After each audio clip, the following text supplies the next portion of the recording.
Good guys, we're back at it again with another video. As you see from the title, today we have a breakdown on one of the most prestigious basketball events, teams that you could be on, rosters that you could be on if you play high school basketball or if you have aspirations of making it to the NBA one day.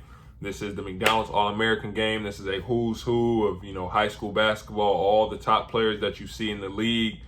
A lot of them have played in this. Bron, KD, a lot of the superstars in NBA history have played in this game, but it's also a good thing to say that, not everyone who makes it to this game makes it to the NBA.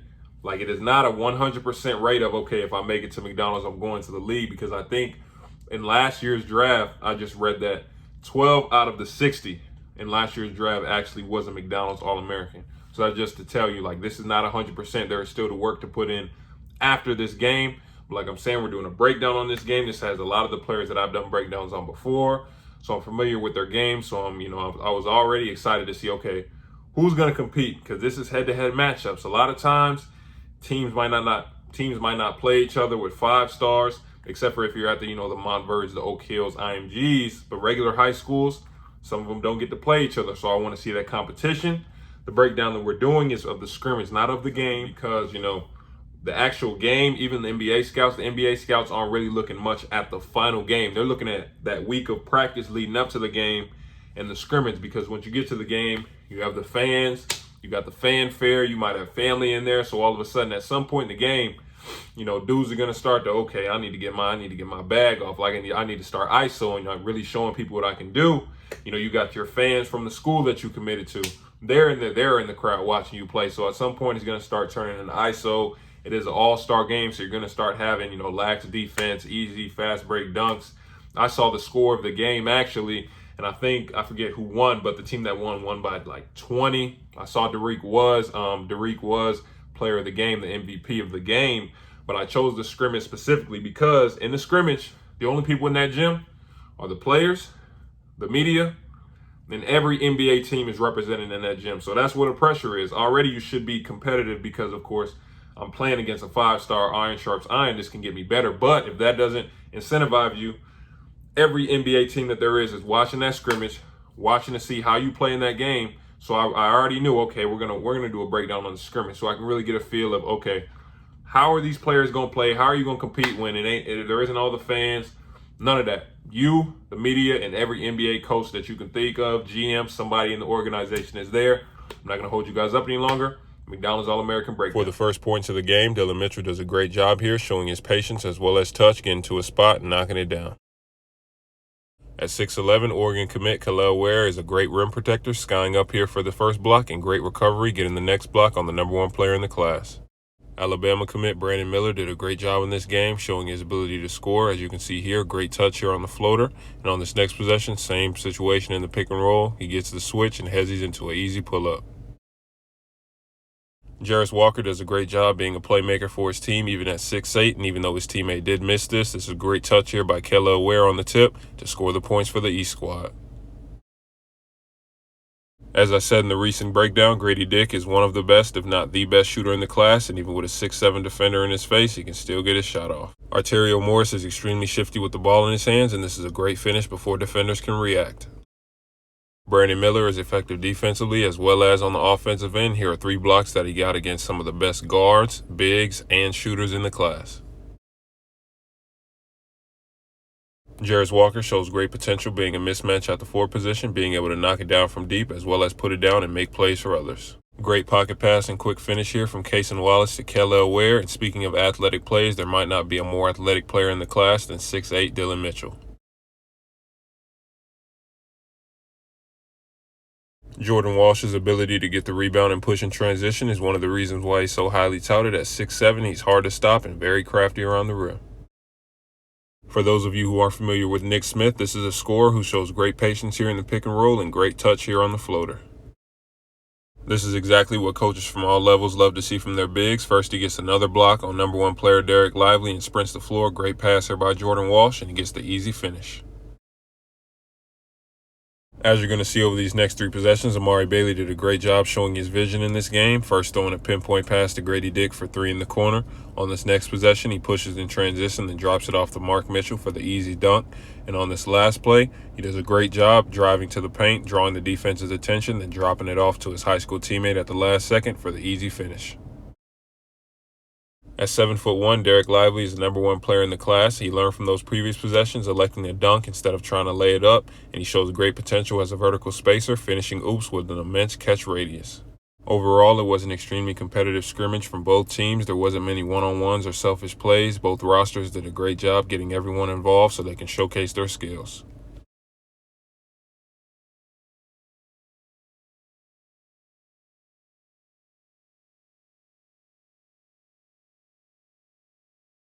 Okay, so the scrimmage. If you guys didn't believe me when I said there's a difference between the scrimmage and the actual game, so let me make sure I'm getting this right. So the final score from the actual game was the East won. The score was 105 to 81. 105 to 81. The score in the scrimmage, the West won. The score was 52 to 43. 52 to 43. And then the other score was 105-81. So these were the same 5 stars playing in the scrimmage. The same 5 stars were playing in the game. There wasn't different players. No, it's what I told you. Once the fans get in there, once everyone gets in the gym, in the actual game, it is an all-star game. Like I said, dudes are going to want to start getting their games off, taking step backs when they get on fast break. Let me try this East Bay. Let me try this windmill. Oh, yeah, I'm not going to foul. I'm not really going to play real defense. You know what I'm saying? Because everybody wants to get their game off, look good on national television. So that's why I'm saying the scrimmage, strictly competition. That's why the scores are so low. People were actually playing defense in the scrimmages. But let's actually get into what I saw, the certain players that I saw. Definitely took note of. Now, the players that I actually put in the breakdown wasn't specific. I wasn't really looking for, okay, I've done a breakdown on this player, I have to add him in there. No, it was, okay, if players are doing certain things that, I might have showed in the breakdown, I might not. Like you got Amari showing vision. Other players showing they can score out of pick and roll. I didn't really add stuff that we already know people can do. Like Keyonte made an open 3. That's Keyonte George. Like that's not something people didn't expect. I know he can do that. So I'm not going to add it in here. We got a lot of people who did make open 3s, open shots. But like I said, they're all 5 stars. That's expected. But let's just get into the players that I saw, the certain things that I saw certain players do where I was like, okay, he looks pretty good. Like he looks pretty good right now. And this is against, like I said, the creme de creme 5-star talent. First player I want to talk about is Brandon Miller. He's currently ranked, let me make sure, at number 18 in the ESPN 100. We've done a breakdown on him. But out the gate, even the broadcast was talking about how NBA scouts in the arena was saying that, he has the chance to be the NBA scouts, one of the broadcast people were saying that he has a chance to be one of the better players that comes out of this class in the future. And then instantly, this kid was making plays on both ends of the floor. First, he gets into the pick and roll. You saw, takes his time. Great touch here on the floater. Then he comes back down. Let me take my time, get the switch, get Amari on me. He's a little shorter. Hezzy, right into a pull-up. He's not there. Knockdown. But the most impressive part is those blocks. Those blocks. I think he might have had 4 blocks in the first half. Like 4 blocks. It was at minimum 3. It might have been 4, but this is in the first half. And this is one was against Cason Wallace. The other one was against one of the best bigs in the class. The last one was against Grady Dick off a pump fake, and he sidestepped, and Brandon Miller still recovered to get the block. Extremely long arms. That kid can play on both ends of the floor. I'm not sure if he, should be at 18 right now, but again, like that's extremely impressive, especially in a place like that, to play on both ends of the floor, not just be offensive minded. No, I'm still going to compete on the defensive end. I'm sure every scout in there, every media personality in there took note of that. And that's why I'm saying some of the NBA scouts were saying that he has a chance to be one of the better players to come out of this class. Another player, Kel'el Ware. Kel'el Ware. I'm kind of mad at myself that I haven't done a breakdown on him, especially because I'm a big, and what he was doing in there. Like I seen clips of him on Instagram, him doing some crazy stuff, right? I think he plays with Nick Smith Jr. So when I used to see that on Instagram, I'm like, dang, like this dude, I look him up. Obviously, I'm like, wait, he got to be going somewhere doing what he's doing, because I think it was maybe a Nick Smith highlight, but he's in there. I'm like, who is this? I see he's committed to Oregon. I look at his ranking. I'm like, okay, all right. Obviously he isn't hidden. No one knows about him. let me go look at him a little bit more. I watched some highlights, and from the highlights, I'm like, okay, he can play.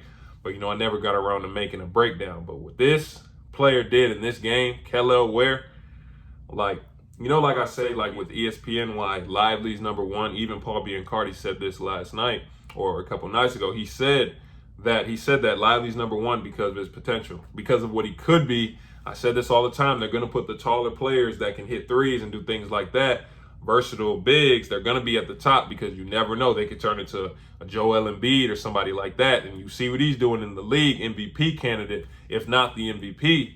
So you see that's why these dudes are usually number one. But for Kel'el to be, what is Kel'el? Kel'el is 16, and I just saw him play Derrick Lively, and I'm seeing him block him on multiple occasions. This dude is on the glass. This dude is getting a block, then sprints the floor for any big that happens to be watching this. I'm telling you, if you can do that, if you can play on both ends of the floor, and I don't mean, okay, on the offensive end, get down there and really like work out. No, if you can do what you're supposed to do defensively, get a block, get a rebound, and sprint the middle of the floor. Sprint the middle of the floor.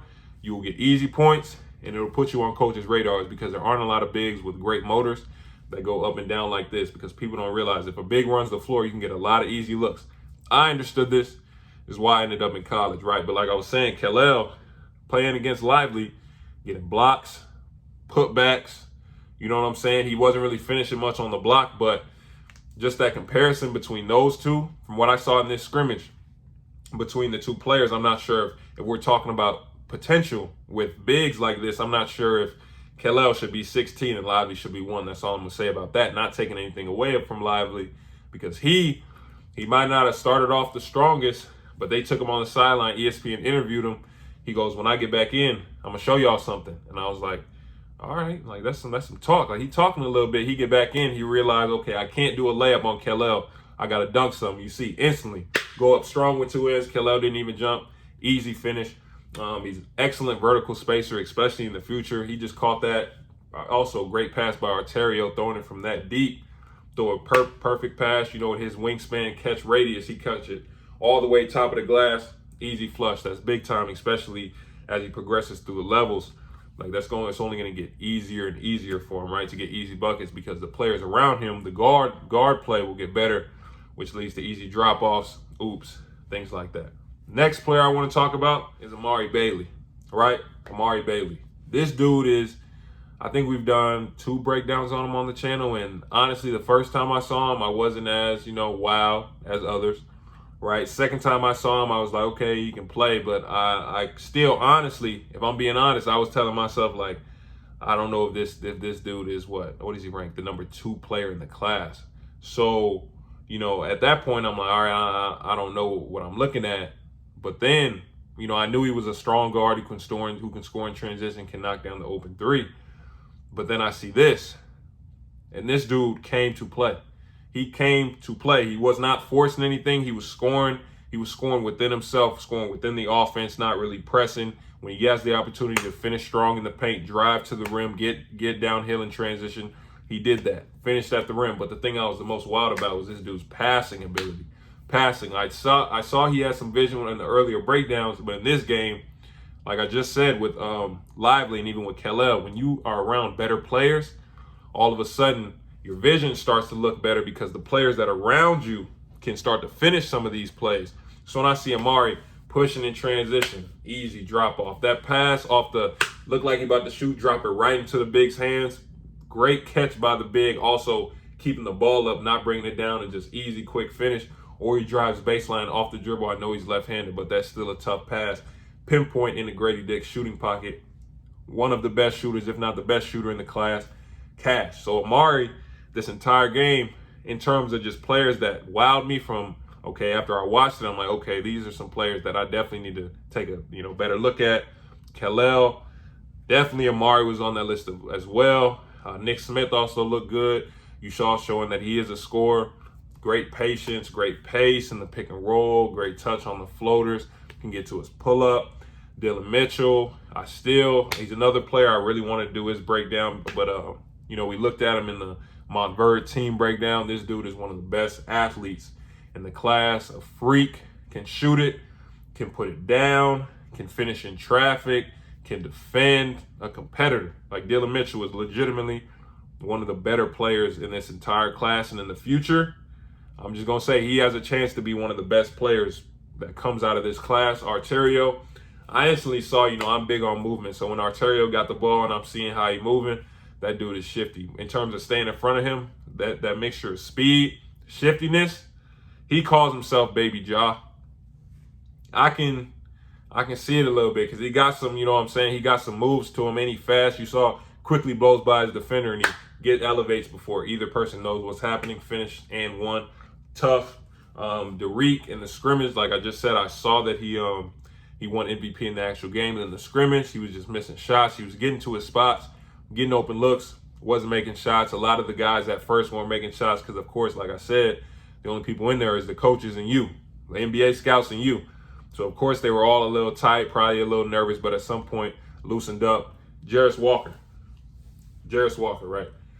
Jarace is another one of those players, kind of like Amari. When I first saw him, I was like, yeah, I don't know if I really like it, like how he plays for real. This dude is a dog, complete dog, 6'7", 6'8", can do a whole lot on the floor. I saw this dude get it off the glass, pushing in transition, find his teammates, an actual playmaker. He has vision at his size. He knocks down the tough three. He was fading, but he knocked it down. I recently saw one of the recent IMG games. This dude has been playing well. There's a reason why they said he shot up 10 spots on the rankings, deservedly so. This dude is an actual dog. When he gets around the rim, expect to dunk. He's like that.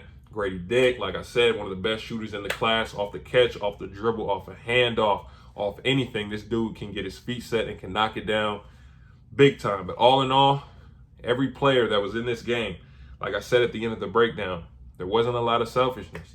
There wasn't a lot of one-on-ones. Everyone was looking for each other. Like it was just great to see just the whole roster, both rosters, look for each other, be unselfish, play the game the right way. Honestly, I watched the whole thing all the way through. I can honestly say maybe once or twice, maybe 3 times there was an ISO. Otherwise, everyone was moving, executing plays, executing actions, just trying to make everyone on the floor look the best that they can be. This whole class, excited to see what these dudes do in the future. They're going to be big time. And honestly, for a lot of these players, I expect to see them at some point playing an 82-game season. Like, share, subscribe, turn on post notifications. Appreciate you guys watching. Remember, if you want the one-on-one evaluations, subscriber breakdowns, they can post it on the channel like these. Hit the website.